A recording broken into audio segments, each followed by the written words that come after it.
Hey, Josh, thanks very much for joining the podcast, man. Mm-hmm. No, I'm excited, man. This is good. We've been talking about this for what, 2-3 weeks now? 15 years probably. Yeah. We've been waiting for this for way too long, man. Yeah.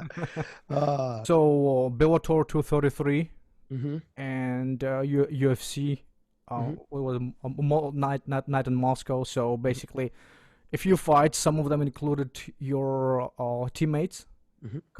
Congratulations. Most of them went very well. Yeah. Kyle Crutchmer won. Yep. What do you think next for him? I think in his fight, I was talking with Big John McCarthy about it yesterday on our show as well. And we were just having the conversation is that the big lights, the big stage, a big promotion, like these guys, with Kyle, it's his first fight in a big show. And so sure, he's fought and he's undefeated. He's got some wins, but it's also more complicated than that. You show up, the arena's different, the arena's bigger, the crowds are bigger, the anticipation, the lead up for these fights is a lot more. So the fact that he was able to go out there and get a win in his first fight, that says a lot about him and his character, and I'm excited for him and his future. He does, obviously, in this fight, it showed that he needs to work on a lot of things, but it was good that you get out there with a win. And that's the number one and most important thing when you're building your career is making sure that you get out of there with a win, because every time you win, even though you learn more probably from your losses, but every time you win though, it builds your confidence to want to learn more in the gym, and you become a more well-rounded and full, complete athlete and fighter when you're consistently winning. And we've seen that with guys like John Jones, DC, and as well as any of the other guys from AK. So Rocco was on the huge rise when he was just winning and ended up winning the world title. Myself as well. Like every time you're winning, your confidence is building. And in this game, it's all about the confidence. Yeah, Romero Cotton, he's also undefeated, right? Yes, he is undefeated. But with him though, is that he is someone that is just super talented, but it's just raw talent though. That's the biggest thing with him. And I like I said, I had talked about this yesterday with Big John, is that he's a guy that he comes into the gym the very first time I ever met him. And he was fighting that weekend, like the weekend after. And I said, hey, I go, what, I was rolling with him and training with him. He was exhausted. And he was like, just laying on the bottom, just like, fuck, this is miserable. And, and like just basically holding on for dear life, right, to finish out these rounds. And I'm like, oh man, I'm like, and I wasn't training really at the time. And, and I did all the things that he did. I mean, obviously I probably didn't push as hard as he did, because he was in camp. But I said, so I was like, hey man, like, good roll, nice to meet you. He goes, yeah, I'm fighting next week. And he said, no, I'm fighting soon. And I was like, oh, when are you fighting? He's like, next weekend. And I'm like, and I was in my mind, I'm thinking like, dude, you're so out of shape. How do you plan on fighting this fight? Like, it's next weekend. You're not in shape. I didn't say that because you don't want to kill his, his mental. But I just started laughing and cracking up when all that happened. And but then he went out there and like Big John said yesterday, he struggled. I didn't get a chance to see that fight, but he struggled through that fight, just trying to get he was so gassed and so tired. But, he had done so much damage, I think, in the first 2 rounds that he was able to just kind of like skate through the third, but he was exhausted. He just looked tired and exhausted. So, but that's the signs of a true champion. Those are guys that you want to build. And the thing with those guys, right, with Kyle, specifically Kyle and Romero, those guys, they are good people, man. And that's when you love to root and cheer for good people. And not that like Chuck Campbell, who's also one of my other teammates, who fought Tyrese Fortune, Tyrell's brother. He's also an amazing fighter as well, and he's a great person as well. But I'm just specifically talking on those 2 young guys, who are coming up, who are relatively new to the sport. I have no choice but to cheer and root for them because they're such good people and they're hard workers in the gym. And I love seeing them get after it, and both of them, are just all around just good guys. And King Mo just retired. Yes. Was he your teammate sometime in the past, or? Yeah, he was my teammate, but not only was he my teammate, but he was like one of my closest friends in the sport. Oh, really? And he's one of those guys that you could reach out to, or he would reach out to you. And I didn't even really know him when we started reaching out to each other back and forth through social media. And then all of a sudden got phone numbers and exchanged. And he was the guy that's like, hey man, just do this, do that. Like your Superman punch to the double leg takedown. It's like the best in the game. No one's ever done it. You started that. Like he's the guy that would just hit me up on social and be like, dude, you're awesome. You're this, you're that. You like other fighters that support other fighters that they push their ego to the side and they reach out to guys and say, hey man, keep doing your thing. You're doing great. That type of shit is inspiring as an athlete to hear from other athletes like, hey, you like what I do, and I appreciate that. You know, not enough of us do that. I think as athletes, not enough of us do that to each other. You see it a little bit, I think, in the NBA and a little bit in the in football. You see it. Those guys, even though they kind of have at it sometimes, but you see like Ray Lewis would do it to certain guys. Deion Sanders would do it for certain guys, you know, Terrell Davis. These guys, they would reach out to young athletes and be like, hey, man, you're doing a great job. That's inspirational. I worked alongside with a guy named Jay Glazer. He works for NFL Fox, and he's good friends with Michael Strahan. And those guys, when I hear those guys talk, and when I'm with Jay Glazer, we're hanging out, you know, every once in a while, someone will come through on a phone call. You know, it'll be like a GM to like a, you know, to a franchise. And, you know, and Jay's just constantly pumping up their young talent. You know, he's just constantly saying like, dude, this young guy, he's a stud. This young guy here is a stud. And those are the people you want to surround yourself with. Guys like Glaze, who just constantly are just like, this guy's fucking good. This guy's great. I don't think I've ever heard Jay say something negative about another athlete that is performing at a high level. Sure, not all guys are going to make the cut, but it's great to be around and surround yourself with people that are just constantly being positive.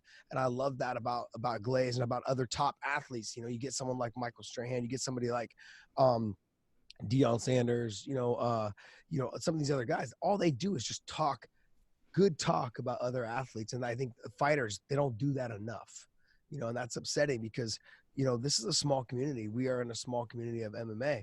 You know, boxing communities don't like us. You know, boxing fans like us, but boxing community, they're not big fans of us, not all of them, because we're stealing a lot of their money.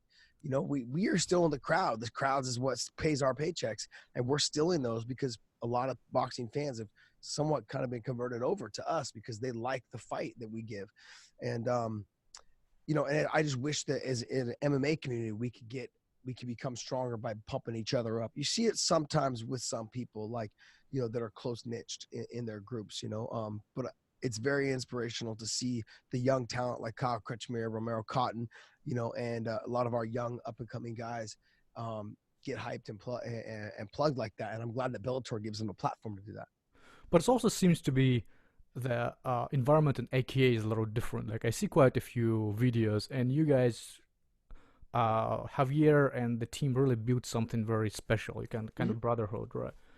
Yeah, you know, look, you can listen. You can. I don't know if you've ever interviewed Javier. I have, yeah. You have, okay. Yeah. So my thing with Javier is, you know, I don't want to like. If you go back and I listen to a podcast where I actually interviewed Javier as well, and it was he straight up just laid it out, kind of exactly how it all kind of went about. Was that I had originally started training with AKA, and I had begged Hav for years to kind of like, hey, you know, I prefer you, you know, I would want you to train me. He was training Frank Shamrock and BJ Penn at the time. Yeah. And I was like, you know, look, I need a full-time coach. If I'm going to stay at this gym, I need a full-time coach, you know, and he put it off and put it off and put it off. And then I had gotten some serious trouble. And when I had moved back into town, you know, after getting out of that trouble, he's like, okay, look, you know, I said, I was already got signed by the UFC. And I said, look, I need someone that's going to be there full time with me. Otherwise I need to find another gym to play, you know, to train at. And he just was like, okay, look, you know what, I'll do this for you. And, you know, but you know, when I tell you like, we're meeting at this time, we meet at this time. When I tell you we're training at this time at the track, we're training at this time at the track.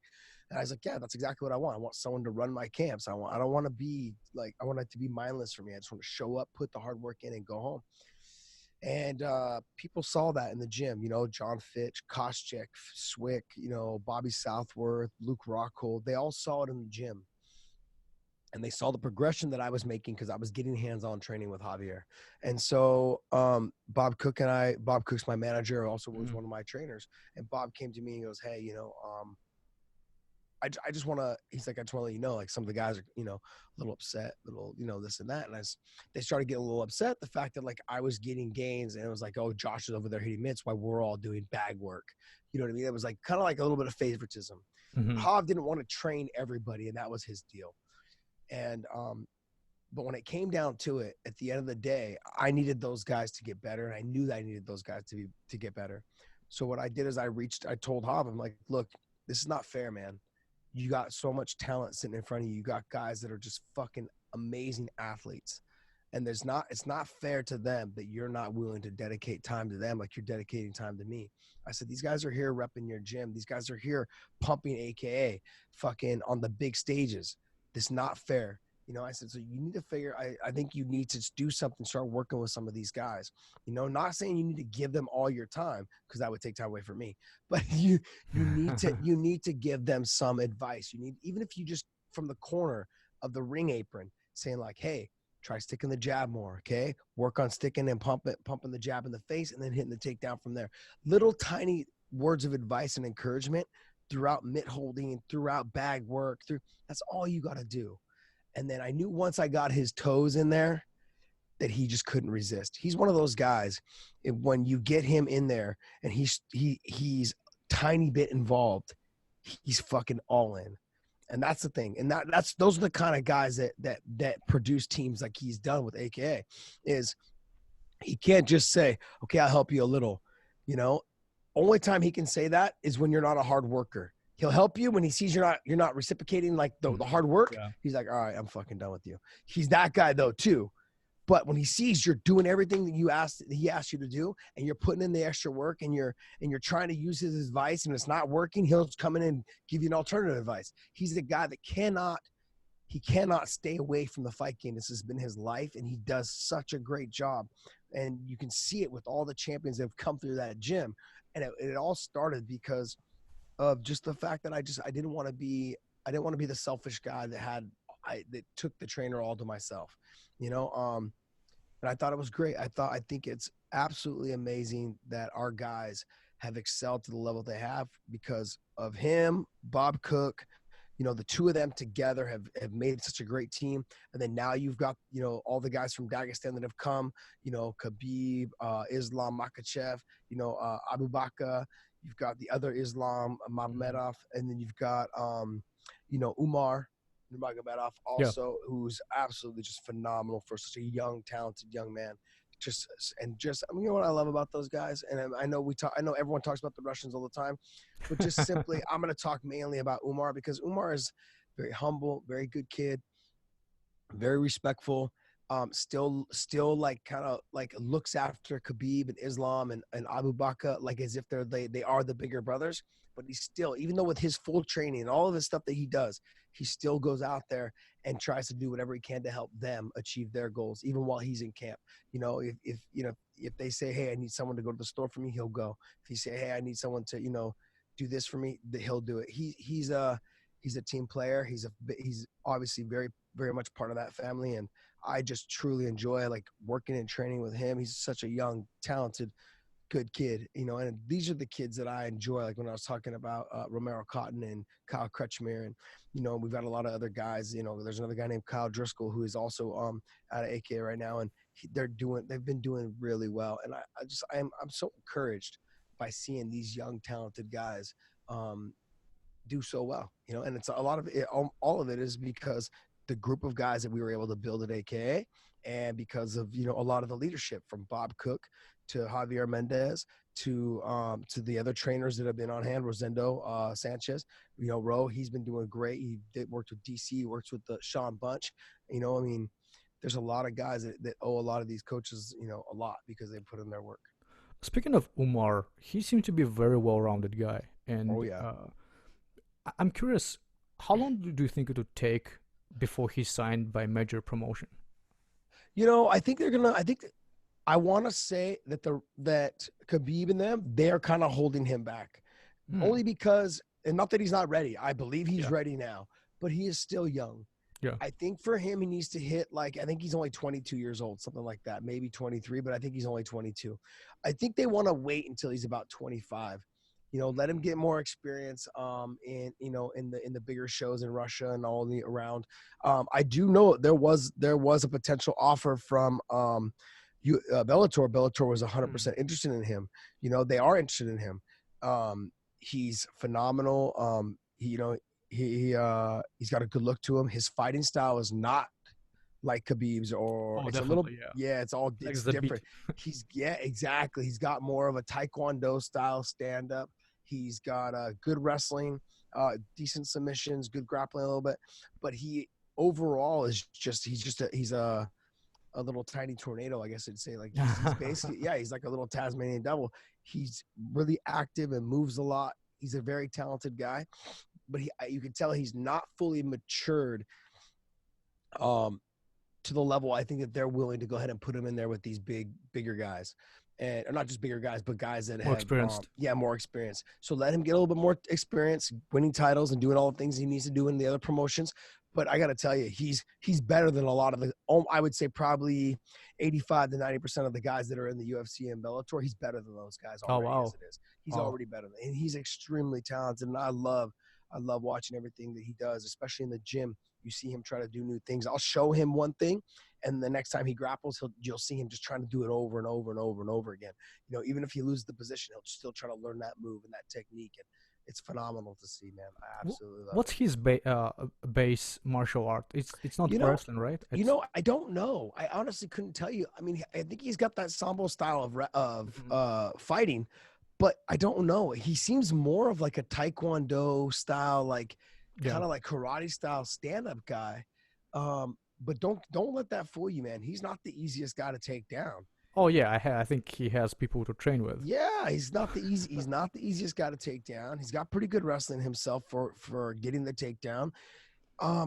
He's good. He's just good all the way around. I gotta say, like him and Islam are the two probably most well-rounded guys that I've seen come out of the Russian guys, anyways, out of our gym, out of AKA. They're probably the two more well-rounded guys. You know, Islam is extremely well-rounded. I mean, his grappling's way better. His wrestling and grappling is better than his stand-up. His stand-up is really good. You know, people don't realize how good his stand-up is. But you take a look at his fight with Gleason Tebow when he knocked out Gleason, Yes. really quick, but just absolutely phenomenal. But yeah, those guys all together, what I like is that they have a really good, close, niche family, and it's beautiful. It's beautiful to see, and you see how they grow. You see how the way they are in the gym, and it's something that inspire. It should be inspiring to other athletes to be similar to that. Yeah. To close on the Dagestani Mm-hmm. theme. So you saw Zabit's fight. Probably he won. One Yeah. question I actually had unrelated to fighting. So he's Dagestani. His manager is Ali. Why isn't Mm-hmm. he an AKA?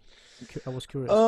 You know, I think because the potential of a lot of them are from they're Dagestani, but some of them are from different areas of Oh, Dagestan. yeah. Some of Okay. them are Yeah. from Right. different areas of Russia as well. So, I do know that like Islam talks highly of Rustam, Khabib. yeah, Kabalov. So Mhm. Islam and him are really good friends, but they are trained at different gyms. The Got it. potential of them maybe one day fighting. And from what I understand, they've competed against each other quite a bit in Sambo, and they Hmm. know each other very well. But they are big fans of each other. Islam has only said nice things about him, and so I think I think the potential of maybe future fights, maybe that might be one reason. As a manager like Ali's manager, as a manager, his job is to make sure that his guys don't fight until it has to happen. Yeah. And there's no reason for that to happen. So as a manager, you're trying to make sure that my fighters don't fight until it's like for a title where it's life changing money. Then it's understandable, but there's really no reason for that to happen any other time. Zabit, I don't know. Maybe he likes to be on the East Coast. Who knows? I Got believe it. he's out there with Frankie Edgar and those guys, right? With Mark Henry. Hmm. And Yeah. It's a but good camp. that's Great it's a camp. great camp, Yeah. Great camp. and it's and obviously their fearless leader is Frankie Edgar. I mean, Frankie is probably one of the nicest guys in the sport, and I I would say know. I would probably say my closest friend in the whole sport of itself. Really? Oh. Yes, absolutely. So he lived with me for a little bit for a couple of his first early UFC fights, and stayed at my house, and we trained together nonstop. And he was just I was sad to see him go, but life takes. He was already in New York, or yeah, he was living in Jersey, but he family started and married and all those things. So I Yeah. understood exactly what he was going through, and it's got to be hard to travel, 5,000-6,000 miles away, for a training camp or whatever it is, however far New York to LA is. So, you know what I mean? But it was Yeah. Certainly. he as a beat being there, he's surrounded by a bunch of great, talented young athletes, which is good. So it seems like a lot of things going on in your life. I see you on TV all the time. I see you have a podcast, right? And I'm sure you still train. I see you have a gym. Yeah, I have a What's up couple with you? gyms. Yeah, so I own a fitness gym and I own a martial arts gym. So I own two gyms, and then I also have a podcast. I do one with Big John McCarthy. Yeah, I It's saw that. called Weighing In. So check us out on YouTube, iTunes, SoundCloud, Google Play, all the networks or whatever platforms. And then I also work for Bellator as one of their analysts there. So I work with Jay Glazer, Chael Sonnen, and Big John McCarthy is also at the cage. He's cage side, and then obviously with Mike Goldberg, so Goldie. Yeah. And Mauro Ranello is also one of our cage side commentary guys as well. We have a fucking phenomenal team. Our team is absolutely amazing. I don't know if there's a better team in the sport. I mean, sure, I don't get me wrong. I like Anik, and I'm a big fan of Joe Rogan, and DC's one of my teammates, so obviously I'm a fan of him. And I've always been a fan of Dominic Cruz. Dom just lays it down, straight when he's giving his commentary, and I like that. So they have a great crew as well. But obviously, I'm gonna go with my guys, Yeah. my crew. So that's me. But yeah, that's kind of what I've been doing all in a nutshell. I also have my own show called Punk's Opinion, where I do short, little, quick tidbits, kind of like how Chael does his. Yes. But I don't do them as often. I just kind of only do them when Big John can't film. I just kind of throw them in whenever I can when Big John can't film. And I also have another show called Sammy and the Punk, which was the original podcast show that I had started with. Sammy is on, like, he just needed kind of a break for right now. We're going to probably start it up again maybe in the future. But, most of us get overwhelmed with work and other things, family, Yeah. with family and things. So he kind of needed like a little bit of time, and and obviously I'm excited to maybe potentially get that started back up here shortly. So him and I've been touching base and trying to get that thing back on the ground. How was the transition from actually a fighting career to analyst and commentating? And by the way, are you still planning to fight, or you want to You know, position where you don't know yet? yeah, I don't know. I don't think so. I mean, I can't like officially announce my retirement because there is a lot of talk that there is a small chance that Gil and I may do it for a fourth I time. saw that. Yeah, I saw so that. there is, but I had also said, like, if I was gonna fight anybody and it was gonna be a big money fight, and I know here in San Jose in the Bay Area we could sell out the SAP arena. We've done it before, and so we can do it. I know we can do it again. And if we just stack that card with a bunch of scrap pack fighters and a bunch of AKA guys, there's no doubt in my mind that we're gonna be able to sell that arena out. Our first two fights. The other thing, two people need to understand is that for me, I feel like even if he is under contract, and even which I am under contract with Bellator, Yes. you have to think in terms of if you were ever going to have a cross promotion, where neither company it really mattered to them because both guys have fought before so many times, but neither one of them have a title. Neither one of them are basically in the top 10 rankings. I haven't fought in 2 years. You might as well have those two guys, and you can have an opportunity to make money as a promotion. That would make, I think, for a cross promotion with no skin in the game, no risk, it just makes sense. I, yeah. Without any promotion really taking a hard hit on, like, oh, my guy was better. Well, I mean, realistically, you're just taking two. It's like saying Hoist and Ken when they fight. Like, if you were to have Hoist and Ken Shamrock fight again, like, it really wouldn't matter. People just want to see the fight. They're not looking at the promotions like, oh, wow, your guy lost. They don't look at it that way. They would just look at, like, this is a throwback fight that we really want to see. Like, we're going to see in Ryzen. That's what makes Ryzen so you're going to see Rampage versus Fedor. I mean, come on, man. Yeah, I Like, know. that to me that's going to be a great fight. It's going to be like, that's one for the ages and one for the books. People that hardcore fans are just going to tune in, and that's going to be an absolute amazing fight. And those are things that I think fans, they want to see. They're going to turn out for. And you saw a little bit of that with George Masvidal, with Jorge Masvidal, or whatever. I call him George and Nate. Like, there wasn't a real title on the line, but it was exciting. Even if they didn't put that belt out there, Yeah. that fight was going to do big numbers because people love those guys. Those guys have been around forever. How do you not like them? And everything leading up to the fight with Nate and and them accusing him of, PEDs or whatever, like, and the way he handled it, and That was interesting. Yeah. absolutely Legendary. he did something that every fighter just had no concept of ever doing because they're so focused on, I got to make money. And he just said, no, my fucking dignity and everything I worked for, my legacy is going to be ruined, you know. And the UFC would always like to have it in their court, and at that moment he took it away from them. He said, "No, the ball's in my court, motherfuckers, and I'm gonna fight." That's basically what he said. That's what he No, said. I'm not fighting until you fucking clear my name. That's insane. You got to remember, nobody listening to your show, no one listening to my show would have ever walked away from $3 or $4 million like he did. Nobody. No one. They would have said, it's okay. They would have said, no, it's fine. I'll just fight the fight and we'll deal with it afterwards. But take a look at Brock Lesnar. Take a look at John Jones. Take a look at these guys that have failed drug tests before. And they're like, no, go ahead, just fight. We'll take care of it after. Well, then after what they do is how they take care of it is they suspend you for 18 months. That's how they take care of it afterwards. And also, even if made their money, even if you're not guilty, like if there is true supplement, there is always going to be this doubt that you actually were using the PED. Well, yeah, look at Yoel Romero. Same thing. Yeah. They found 200 samples of tainted supplements. Now everyone looks at Yoel and just automatically thinks that because he's 40 something years old and still looks like that. Everyone looks at him and thinks that he's cheating. But then now you have a tainted supplement that has been proven, but they still suspended him, I think, for like 6 or 9 months. That's bullshit. Why would you suspend him? But these are the people, these are the things that I'm talking about. They get their fight out of it, like with Brock and with John Jones. They get their fight out of it. They don't care anymore how long because they've already pumped all that money into promoting the fight. Yeah. So that's why they don't want to be out that money. So they're like, yeah, we'll just take care of it afterwards. And what Nate did was like, no, fuck that shit. Clear my name now, or I'm not fighting. Brilliant job, brilliant idea. I hope more fighters follow suit. You know, and don't get persuaded by the money, man. Be good. Remember, at the end of the day, when your kids look up your name, it'll say PEDs, or tainted supplement or tested positive. No way, man. No. I'm glad that he got that figured out, and I love that.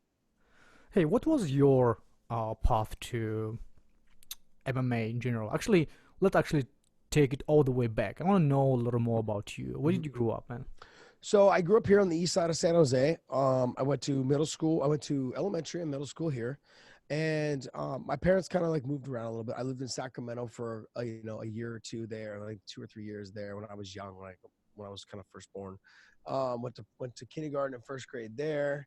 I think even second grade. Then I moved back down here to San Jose, like in third grade. I was here for third grade till my 8th grade year. I lived here. Moved away to Chico, lived in Paradise. Remember the town that burned down? Oh, yeah. So I went to that high school there. My freshman year, I went to high school there. That whole town burned down. I want to say there's only like maybe 50 or something houses that were remaining out of the whole town of Magalia and Paradise, and all the way down going in towards Chico through the valley that's there, the river valley on Honeysuckle. Yeah. So I lived there in Chico in Paradise for a while, for about a little over a year. Moved up to North Idaho, lived up in North Idaho up there, went to Coeur d'Alene High School, Coeur d'Alene, and then wrestled at North Idaho College my freshman year. Then moved back down here to go to school down here as well.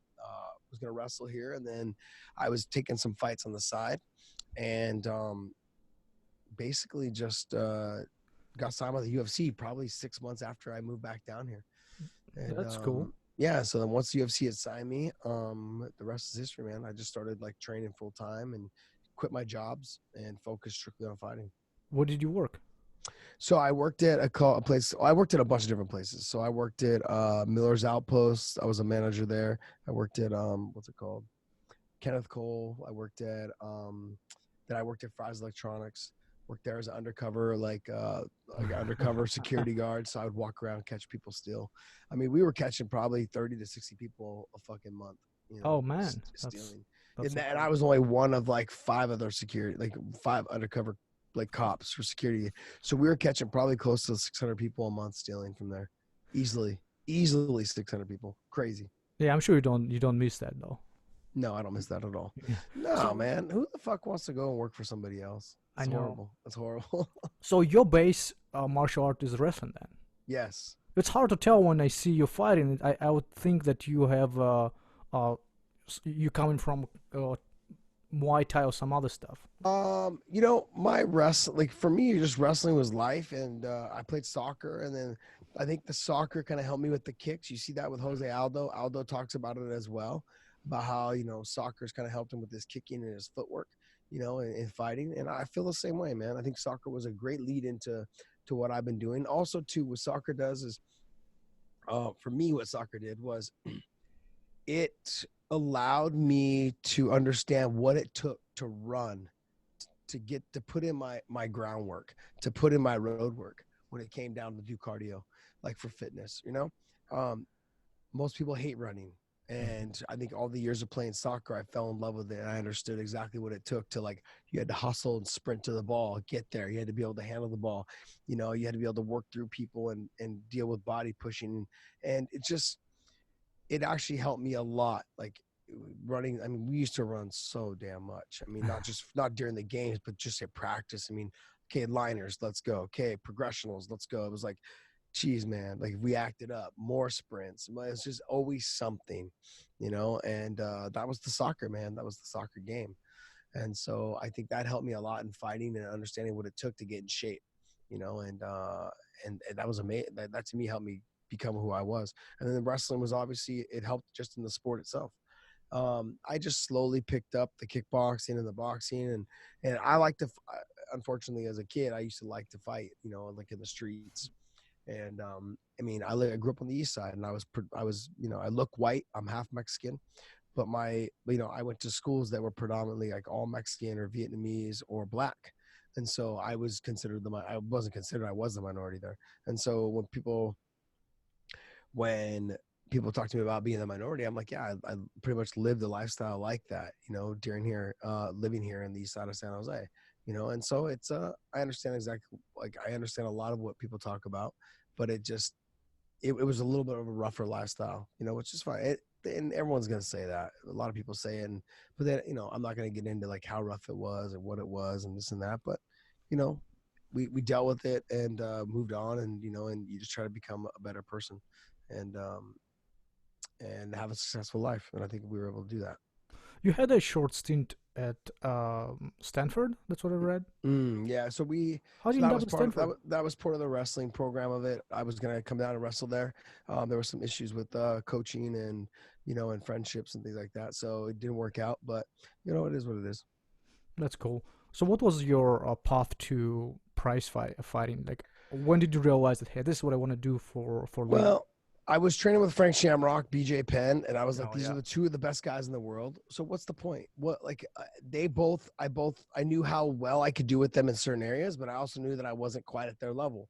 Hmm. But I also knew that the guys that I've been fighting, I was just starching them. If you go back and you look at some of my fights, in my early career, I was fighting guys that I was just, I was having 7-second knockouts of, like, 2-time All-Americans, in wrestling. I fought this kid named Carl Zamora. I knocked him out in 7 seconds with a head kick. I fought a guy named Jason Abajan, who was an All-American from Arizona State. Knocked him out as well. I want to say I knocked him out in like 19 seconds or 20 something, 29 seconds, and just nasty knockouts. And I was like, you know what? You can do this. You can beat these wrestlers. And I was a good wrestler, but it was like, when you have someone who's also a good wrestler, it makes you feel like, oh no, okay, look, he's as strong as me in my suit. He might even be better than me than what I normally do.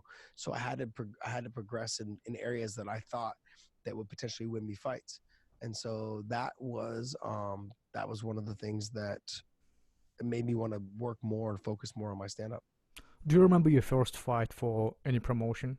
Yeah, well, my first fight was, I don't want to call it a smoker because it wasn't really kind of a smoker. It was like, but it was done like a smoker in a small gym, and we actually came and paid like $25 to fight, and they matched us up with guys, and so it was very similar to like a smoker kind of thing. But my second fight was like on a short notice fight. I took the fight on maybe 3 days notice. Oh, They called me from Boise, Idaho, and I ended up fighting a kid named Brandon Shuey. So I think everyone kind of in the sport, if you guys have followed, like, Strike Force days, is I want to say he even fought in the UFC, or maybe it was the Ultimate Fighter. Anyways, but he was like a really good prominent jiu-jitsu guy who trained under, I want to say, Lowell Anderson and like another Gracie or something like that. They were down in Boise, and I got the call on 3 days notice to fight him in his hometown of Boise, and he was from Boise, and I went out there and knocked him out in the first 2.5 minutes. That's But cold. but it was one of those fights where they called me on last minute to lose. They paid me $150, and that was the story. That was the beginning of my career, right then and there. It was Strikeforce already, right? No, that wasn't Strikeforce. That was a small show at some fairgrounds that him and his buddies had put together. Huh. So I knew I had to knock him out and get him out of there, and otherwise I wasn't going to win the decision. How did you get to Strikeforce? So I got to Strikeforce was after my stint in the UFC. So I got signed by the UFC. Oh. I was in the UFC first back in 2001 to 2004. I was with the UFC. So so I was with them. I fought who did I fight? Gerald Strebet at UFC 44. I fought Hermes Franca at UFC 46.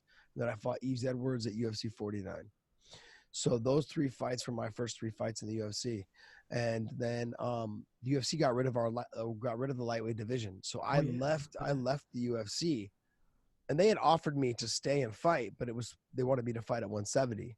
And I just told them, I said, there's no way, man. Like if you guys have seen the size of fucking guys like Matt Hughes, Carlos Newton, Pat Miletich, I was like, there's no way. There's just no way I can fight those guys. They're huge. They're enormous. Yeah.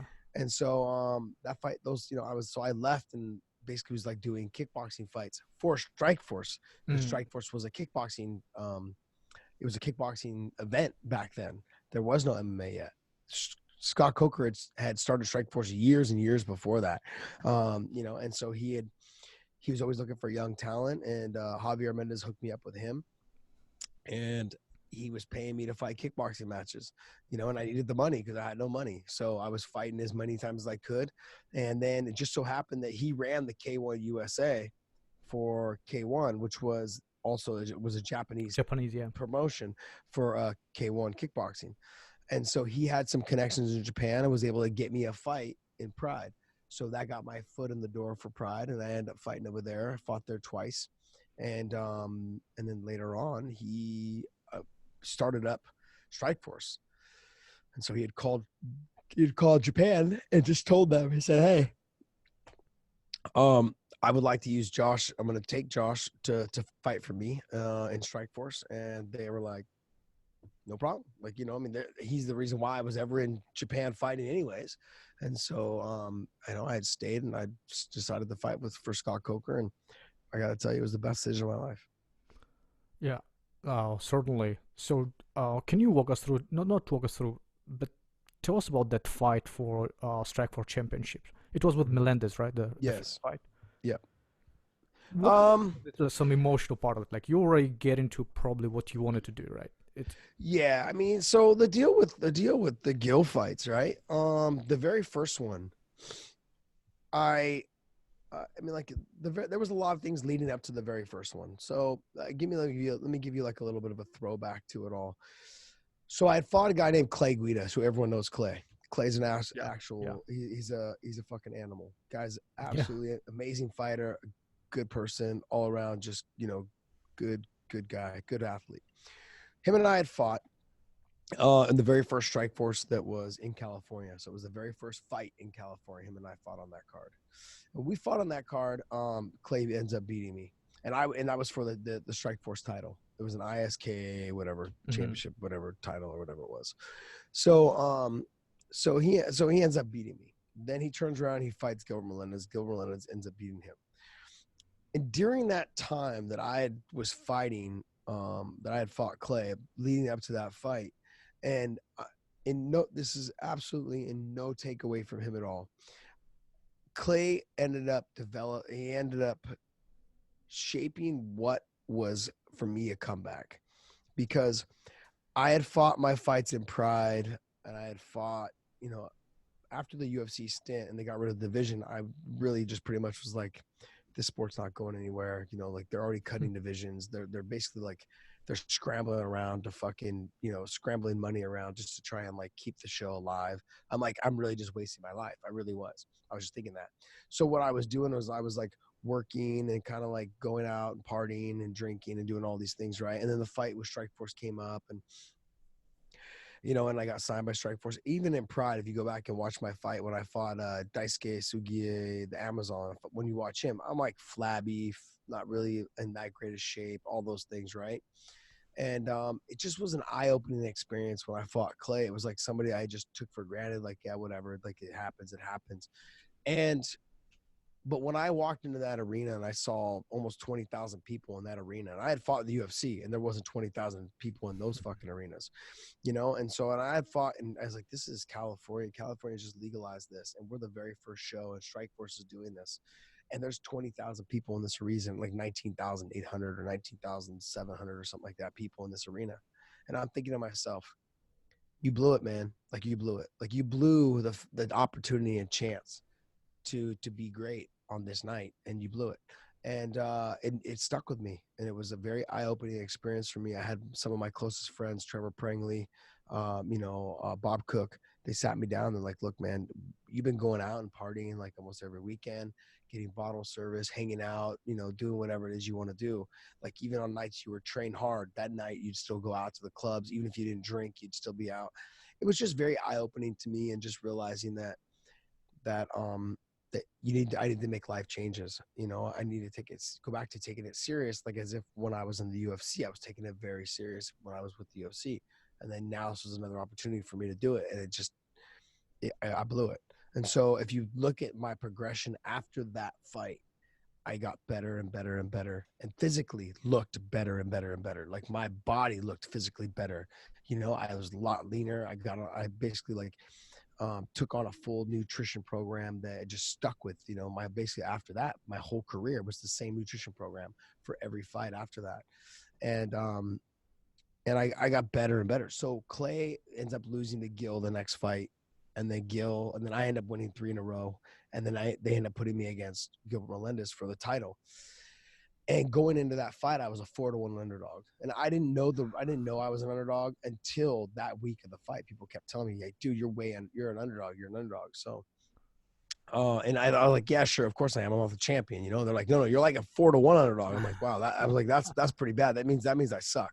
And so leading up to that fight, that was just it was one of those things where I just felt like I had trained with Gil before. I kind of knew, like he was tough. I was panicking a little bit myself. I was like, dude, this kid, he's gonna try to, like, in training, when we would train, he would try to break me, he would try to push me, he would try to make me tired, he would do all those things, and sometimes, and a lot of times he would succeed. And so I made sure for that fight that there was no way that he was going to be in better shape than me. And I think that fight was definitely the test to see, like, in myself, that, like, if you put your mind to something, you can do anything. And so I had to make sure that he wasn't in better shape than me. And that fight, he wasn't in better shape than me. And that's what ultimately won me the title. Then you go on to our next 2 fights, and he understood that I made that adjustment in the first fight, and he changed that. So he ended up progressing and making himself better after our fights. Every single time he was a better athlete after our fights. And the same thing for me. I mean, I learned so much from fighting him. And I don't know if you've seen, like, my Instagram post to him, but him and his whole team, and Nate and Nick and Jake Shields especially, and and Carrie, his wife, they have a really close knit little family looking, thing Yeah. that they have going on there with the Scrap Pack, and and the Diaz brothers, and El Nino Training Center, and Jake Shields, and the kind of the lone wolf Jake Shields. but that group is absolutely probably one of the biggest reasons why I've been able to have so much success. Gil, and the fact that he was someone that pushed me so hard to become a better me, a better version of me every single time. Because I talked about, he's every pro athlete, every pro boxer, every pro MMA guy, every big time movie, right, needs a nemesis. Batman had Joker, and Yeah. other characters have certain guys that were just their big time nemesis. And Gilbert Melendez was always mine, and he always made me better. He always, every single time we fought, he made me a better fighter. He made me think that I could do better, and he showed that I could do better, after beating me. And so there's a lot of gratitude that I have for that whole team. Jake Shields would come in and still, you know, grapple and train with me, and he's been over here to my gym also too. When I've had guys come in from all around the world to come and help me train, he's come in, enrolled and trained with me as well as them. And like those are the type of people I like to surround myself with. You know, in the scheme of things, when you look at life in a whole, I look at these guys and I say, you know, they're just all around just good people, you know, and Gil's one of them. You know, his wife is an absolutely amazing person. And, you know, and Jake Shields. I can't say too much on the Diaz brothers. I've always been a fan of theirs, even though I fought Nate. And I've always loved watching their fights. I'm a huge fan of Nick Diaz, watching his fights and all the things that he's done. And it's truly, I've appreciated all the things that they've contributed to the sport. Your knockout of on Nate is pretty spectacular, and I think Mm-hmm. you're one of a couple of people who did it. So, congrats on that. So you've been around the game for some time. Who do you think is like a goat in this game? Who is for you personally? Well, I mean, so if you're talking like overall goats, Yeah. you got to put Fedor up there at the top. I mean, I know sure he's having a rough ending, I think, to his career, but you got to put Fedor up at the top. You've got to put Randy Couture there. You got to put BJ Penn there. You got to put Frank Shamrock is somewhere in there. Just the extent of what he's done, like it's somewhere in there. I wouldn't say he's the goat, obviously, but you could say any three of those top guys are interchangeable. I mean, to me, Demetrius Johnson's somewhere up there as well.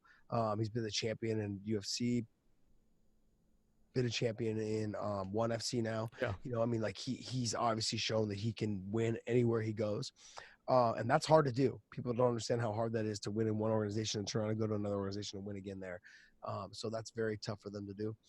You know, I put them somewhere up in there. You know, I mean, it's I think people want to talk about John Jones. People want to talk about Anderson Silva. I don't put them on the list. And the reason I put GSP up there as well. Sorry, I totally spaced when Mm-hmm. GSP is definitely on the list. But those two guys I don't put there because of the failed drug test. Yeah.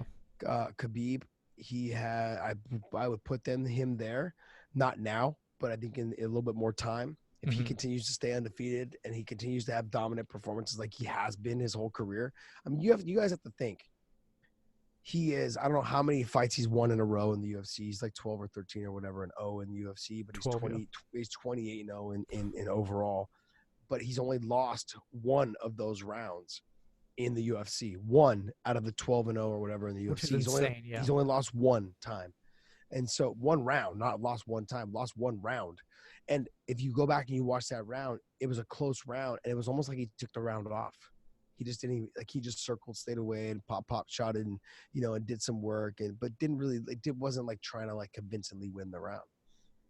And so, but it was still a close round. It could have still went either way, you know. And so, I feel like you got to start thinking and considering him to be up in there on that GOAT list.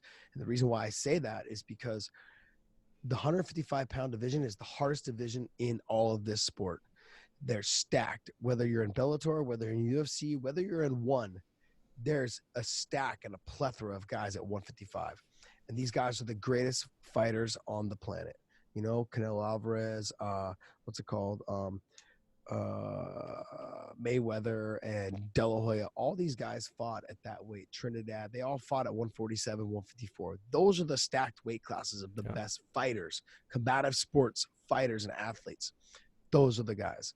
When you look back in history, the best guys have been around those kind of weights. You know, 165 to 145, somewhere in there, in the combative sports areas, boxing, kickboxing, MMA. So, all the athletes like the you know, bigger athletes, basketball players, football players, baseball players, they're all going to be playing major sports, trying to get into the bigger major sports if they can, you know, because there's a lot more money involved in that, you know. And so we're, with what we have to work with, I would say you have GSP. I think to me is the GOAT. There, I don't think there's anybody else. There's him. There's him. He stands alone right now at the top. I would put him. Um, GSP. Then I'd probably put Fedor. Then I'd probably put, I would say probably Randy Couture. You know, somewhere in there. Two division champion. Did it. You know, against very tough talent. You know, and the guys that were in their prime at the time. And he did it. He did it as an older man also. And this, I thought he was an absolutely phenomenal athlete. Him, and then you have guys, and then I would BJ somewhere in there. Like he's got Should to be have lower retired a down. little early, I think, right? Who, BJ? Yeah, should have Yeah, yeah, he stayed. should have stayed retired. But I mean, look, we're fighters, man. You can't take it out of us, and that's the Yeah, hardest true. part. That's the hardest part, I think, for all athletes. It's hard. It doesn't matter if you play tennis, football, or golf. It's hard to walk away. Got it.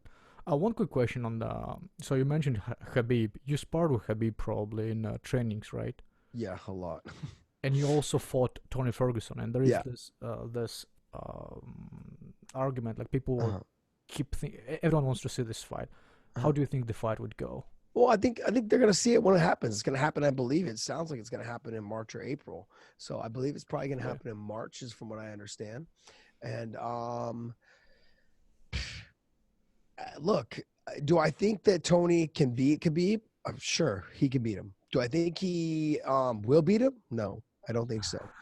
I think the only way and I'm not trying to be a homer. Everyone that's paying attention, like listening to this show, like I'm not trying to be a homer, man. I'm just simply saying, I just talked about this with Big John McCarthy yesterday on my show, weighing in.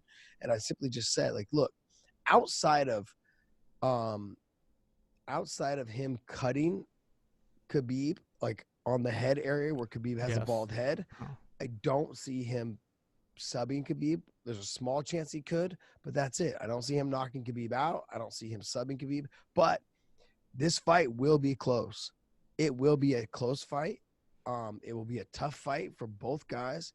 Khabib, Tony does a lot of things to Khabib that kind of play right into what Khabib does. And that's what's scary. That's the scary part. The other thing too is that Tony, it seems like every time he just like thinks about throwing an elbow, it cuts you, and so those are the things that I think Khabib's got to be very careful of. Khabib likes to rest his head on the chest and posture up with big punches and then go back down, put his head on the chest. Well, you can't do that with Tony, because Tony will grab your head and just elbow you from the 12-6 position, and cut you. So there's that. And then the flexibility and the dexterity of Tony, as well as how big Tony's hands are. Tony gets wrist control. I mean, he wrapped around my forearm and his fingers still touched because his hands are so big. I mean, so those are things, like, even though he's not physically strong, he doesn't feel physically strong. Those are things that you have to be aware of. You have to be prepared for, to deal with. And that's what's dangerous about him. Got it. So I have this quick blitz. I'll give you a quick question. Give me a quick answer. Okay. So what's your favorite movie? Favorite movie? Yeah. Oh, geez. What's it called? Braveheart. Your favorite singer or a band? Oh, singer or band? Right now I'm on the Post Malone train. I like Post Malone. I like him, man. I like him. What's your favorite sport outside of MMA? Soccer. Your favorite place in the world? Ooh, I haven't been to all the places I want to go, but my number one bucket list is Switzerland. I've got some friends there, and I got to get out there and visit them. But I absolutely fucking I swear, every time I look at a postcard, I'm like, God, I want to go there. God, I want to go there. So, but hopefully one day Bellator will go there, and it'll be awesome. It's funny. My next question was first item on the bucket list, but yeah, I think you just covered it. Switzerland for sure. Well, Joe, thank you very much for your time. I very much appreciate it, and best of luck to you, man. Hey, I truly appreciate you having me on, man. Take it easy, buddy. You too. Bye. Thanks, man. Bye.